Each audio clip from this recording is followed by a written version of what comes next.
Imagine a small young shepherd boy stepping out from the shadows of obscurity and walking into the center of history. Years ago, he stood before a towering warrior named Goliath with nothing but a sling and faith in God. Now that boy has become a king, King David, ruling a united Israel. But his mission is not finished.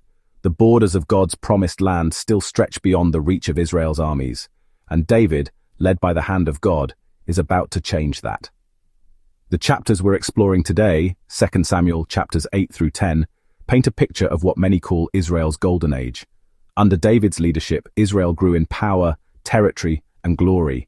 But David was no mere warlord hungry for conquest. His victories weren't luck or clever strategy alone. Over and over again, we're told, the Lord preserved David wherever he went.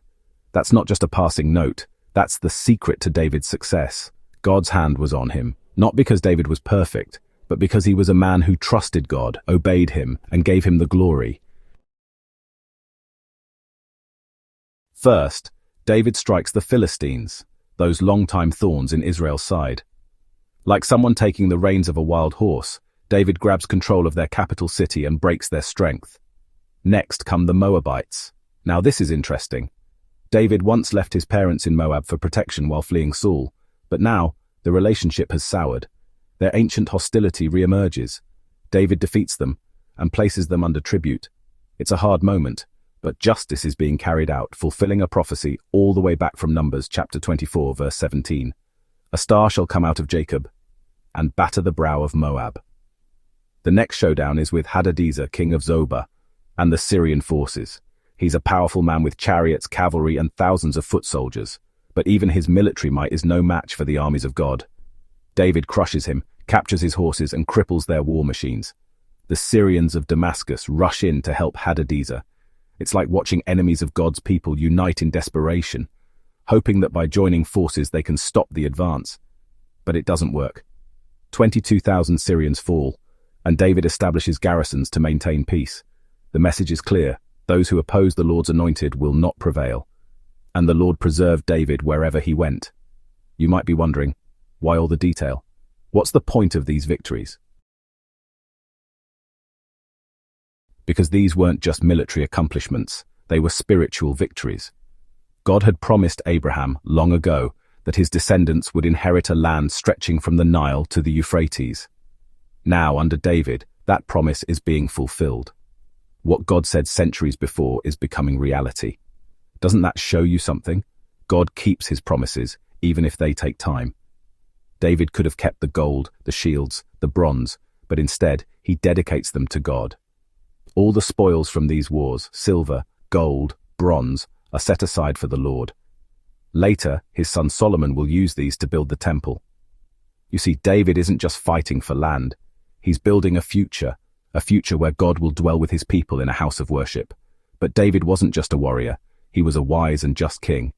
2 Samuel chapter 8 verse 15 says, David reigned over all Israel and administered judgment and justice to all his people. Let that sink in. It's one thing to conquer enemies. It's another to rule your people with fairness, compassion, and truth. David did both. He wasn't just chasing power, he was shepherding a nation. From the throne to the streets, righteousness flowed through the land. That's why the people loved him. Chapter 9 gives us a beautiful pause in the action. Instead of war, we get a scene of mercy. David remembers a promise he made to his dear friend Jonathan. Jonathan had died in battle years ago, but David had vowed to show kindness to his family. So he asks, "Is there anyone left from the house of Saul, that I may show him kindness for Jonathan's sake?" They find Mephibosheth, Jonathan's son, crippled from childhood, hiding in obscurity. When he's brought before David, he's terrified. Can you imagine?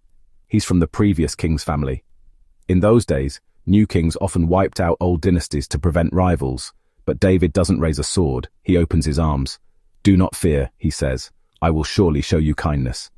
He gives Mephibosheth his grandfather's land, restores his inheritance, and gives him a seat at the king's table every day. That's grace, that's loyalty, that's a king who keeps his word. And it reminds us of Christ, who invites the broken and undeserving to eat at his table forever. Chapter 10 shifts the tone again. David tries to show kindness to Hanun, the new king of the Ammonites. His father had shown favor to David in the past, so David sends messengers to express sympathy. But Hanan listens to bad advisors. They suspect David of espionage and respond with public humiliation, shaving half the beards of his men and cutting their garments. What happens next? David doesn't attack out of pride. He gives his men time to recover. But when war comes, and it does, he responds with strength and strategy. The Ammonites hire Syrian mercenaries. They surround Israel's army on two fronts. But Joab, David's commander, gives a rallying cry that still speaks today: "Be of good courage, and may the Lord do what seems good to him." The Syrians flee, the Ammonites retreat, and once again Israel wins, not because they were always stronger, but because God was with them. What do we learn from all this? God keeps his promises. It may take time, but his word never fails. Real leadership doesn't just conquer. It serves, protects, and uplifts. Mercy matters. David's kindness to Mephibosheth reminds us that grace should follow power. Our faith must carry into the battlefield, spiritually and practically.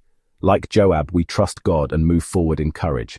And perhaps most of all, we see in David a shadow of a greater king, Jesus Christ. Jesus, too, extends a kingdom. Not one made with swords and shields, but one of truth and salvation. He also defeats enemies, not with chariots, but with a cross. He, like David, remembers the broken and brings them to his table. And he, too, is preparing a temple, not made of gold, but of living stones, his church. So as you read the conquests of David, don't just see battles and borders. See the hand of God, see the echoes of Christ. And ask yourself, am I fighting on the side of the king? Am I building his kingdom? Because his kingdom, unlike any other, will never end.